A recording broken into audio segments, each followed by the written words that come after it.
महाराष्ट्र से किसी माता जी नाम याद नहीं है, उन्होंने प्रश्न किया था कि काशी में आपने एक व्रत का जिक्र किया था, वो व्रत कौन सा है और उसका क्या फल है। हाँ, हमने वहाँ चर्चा किया था मनोरथ तृतीया व्रत। शिव जी को प्रसन्न के लिए एक व्रत करना है, वह है मनोरथ तृतीया व्रत। बंधुओं, यह व्रत कितना भी बड़ा आपका संकल्प हो, आपको जो भी पाना चाहते हैं आप, मनोरथ तृतीया नाम ही है इसका, आपका मनोरथ सफल होगा। यह व्रत जो है 1 वर्ष तक चलता है। प्रत्येक महीने के शुक्ल पक्ष की तृतीया को यह व्रत किया जाता है। इसका नाम ही है मनोरथ तृतीया। देवराज इंद्र की धर्म पत्नी, क्या नाम है? शची, महारानी शची काशी आई थी। कब? जब उसने देखा कि बार बार मेरे पति के ऊपर संकट आ रहा है, बार बार असुर लोग स्वर्ग छीन ले रहे हैं और हमारे पति और सब देवतागण यत्र तत्र भटकते रहते हैं। पति के समस्या का अस्थाई समाधान ढूंढते ढूंढते वो परेशान थी। नारी शक्ति को आप कम मत समझना।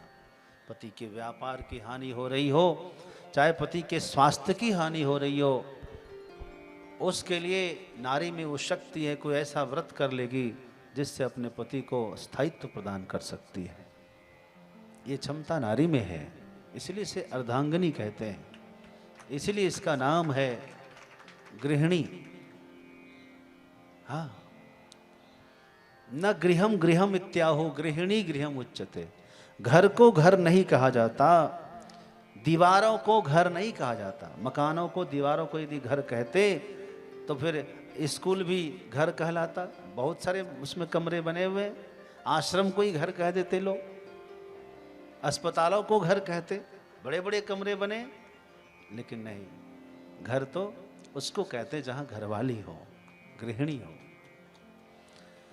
और आप पति के समस्त समस्या को, विपदा को दूर कर सकती है। इसीलिए देवराज इंद्र की धर्म पत्नी माता शची को चिंता होती है कि मेरे पति की जो समस्या है, इस समस्या का कोई स्थायी समाधान मुझे मिलना चाहिए। मैं क्या करूं? मुझे भी तो कुछ करना चाहिए। शत्रु बार बार आते हैं, परास्त कर देते हैं, स्वर्ग छीन लेते हैं। आप कथाएं तो सुन ही रहे हैं, हर राक्षस, हर असुर जब बलवान होता है तो स्वर्ग पर हमला कर देता है, इंद्र को ही भगा देता है। बड़ी समस्या है। तब माता शची इसके लिए काशी आती है। काशी में यहाँ महर्षि वेदव्यास जी रहते हैं। काशी में वेदव्यास जी से मिलती है और उनका प्रश्न था कि महर्षि, मेरे पति के लिए कोई ऐसा समाधान आप बताएं जिससे मेरे पति का दुख हमेशा हमेशा के लिए समाप्त हो जाए और उनका स्वर्ग स्थायी हो जाए, उनकी पदवी स्थायी हो जाए। मुझे देखा नहीं जा रहा। तब वेदव्यास जी ने उनको काशी में एक व्रत करने के लिए कहा था। उसका नाम था मनोरथ तृतीया व्रत। आप भी अपने पति के स्थायित्व के लिए, उनके व्यापार, उनके पद प्रतिष्ठा जो भी है आप चाहते हैं, तो उनके लिए आपको एक बड़ा संकल्प लेकर करना पड़ेगा। 12 महीने का व्रत है ये। मतलब महीने में 1 दिन ही करना है, लेकिन करना है 12 महीना तक। आप कभी भी शुरू कर सकते हैं। श्रावण शुक्ल पक्ष तृतीया से आप शुरू कर सकते हैं इस व्रत को, और करना भी चाहिए इसी महीने में। और इस व्रत को करने के लिए क्या नियम है, इन्होंने पूछा है। तो व्रत को करने के लिए नियम ये है कि आप द्वितीया के रात्रि में भोजन न करें। करना भी है तो कुछ हल्का फुल्का ऐसा लें कि वो हल्का फुल्का समझते हैं ना। देखो वो कह रही है, हाँ, सेंधवा वाला हल्का फुल्का नहीं, वो कह रही है कि जो कहा था आपने वो, हाँ, गुलाब जामुन और पूड़ियाँ, ये हल्का फुल्का थोड़ी है। तो हल्का फुल्का ऐसा चीज खाएंगे श्राद्ध भर में। देखो मुख्य बात क्या है, क्यों कहते हैं व्रत के एक दिन पहले आपको भोजन न करने के लिए, कि सवेरे जब आप उठते हैं तो जब ब्रश करते हैं उससे यदि कोई दांत में किनका निकल गया तो आपका व्रत भंग हो जाएगा।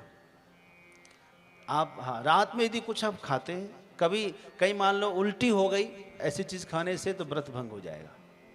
तो ऐसी चीज़ खाएं जो उल्टी ना आए, और खाने के बाद आप रात में ही ब्रश जरूर करें, ब्रश करें। और सवेरे आप ब्रश ना करें, और करना है तो नया ब्रश करें। नया मतलब बिल्कुल जो अनयूज्ड हो, अभी तक यूज ना किया हो। हाँ, ऐसा नहीं कि पहले का ब्रश ही आप कर रहे हैं, तो वो आपको, या तो हमारे शास्त्र कहता है कि दातुन करें, दातुन करना सबसे बढ़िया है। लेकिन आप लोग दातुन करेंगे नहीं स्टैंडर्ड के चक्कर में, तो आप लोग जो है दातुन करें तो बेस्ट है, क्योंकि वो नया ही होता है। और नहीं तो आपको ब्रश करना है तो कोई भी व्रत ले लें आप, एकादशी के दिन भी ऐसा करें, कोई भी प्रदोष आदि व्रत करते हैं तो इसका ध्यान रहे कि रात में आप भोजन के बाद ब्रश कर लें, और सुबह जब ब्रश करें तो नया ब्रश हो अथवा दातुन होना चाहिए। ये हुआ। और उसके बाद रात्रि में ही सोने से पहले आप माता पार्वती से कहेंगे, भगवान गणेश, वहाँ काशी में आशा विनायक है, तो आशा विनायक को आप कहीं भी स्मरण कर सकते हैं। वहाँ वहीं पर शिव पुराण में, स्कंद पुराण के काशी खंड में ये व्रत का लिखा हुआ है कि जो व्यक्ति काशी से बाहर है और ये व्रत को करना चाहता है, शची माता तो काशी में रहकर करती रही, लेकिन यदि बाहर रहकर कोई करना चाहता है तो उसे चांदी का एक माता पार्वती और चांदी का गणेश बना लेना चाहिए, है ना। और उसका पूजन, उस गणेश का नाम रखना चाहिए आशा विनायक, ठीक है। और उस पार्वती माता का नाम होगा विश्वेश्वरी, माता विश्वेश्वरी, और आशा विनायक भगवान गणेश। इसकी चांदी की छोटी सी मूर्ति जैसे आप अपनी श्रद्धा अनुसार बना लें, और न बनाए तो आपको स्मरण करने के लिए कुछ तो करना ही पड़ेगा, नहीं तो आप मिट्टी का ही बना लें, आप मिट्टी का ही गणेश और मिट्टी की ही पार्वती बनाएं, और उसके दिमाग मन में रखें आप, ये हमारे आशा विनायक हैं, हमारी आशा को परिपूर्ण करेंगे। और ये माता जो है विश्वेश्वरी माता है, विश्वेश्वर भगवान काशी विश्वनाथ हैं, विश्वेश्वरी माता जगदम्बा पार्वती ही है। और उनका पूजन करें आप, विधि विधान से पूजन करें।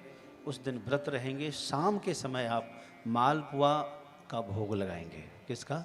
मालपुआ और खीर जो भी बनाएंगे आप, और वही प्रसाद वितरण करके वही प्रसाद आपको पाना है। जो भोग लगाएंगे वो आप पाएंगे, बाकी प्रसाद औरों के लिए होगा। इस प्रकार आपका व्रत पूर्ण हो जाएगा। ऐसे ही आपको प्रत्येक महीने के शुक्ल पक्ष की तृतीया को व्रत करना है। जो भी संकल्प लेना है आपको, वो द्वितीया की रात्रि में भी आपको बोलना है कि हम अपने पति के जो है स्थायित्व के लिए, ये समस्या के समाधान के लिए इस व्रत को कर रहे हैं। माँ जगदम्बा आप पधारना, मुझे कृपा करना, मुझे क्षमता देना, आपकी उपस्थिति जरूरी है। फिर आप पूजा करें, भावना से पूजा करें। ये है मनोरथ तृतीया का व्रत।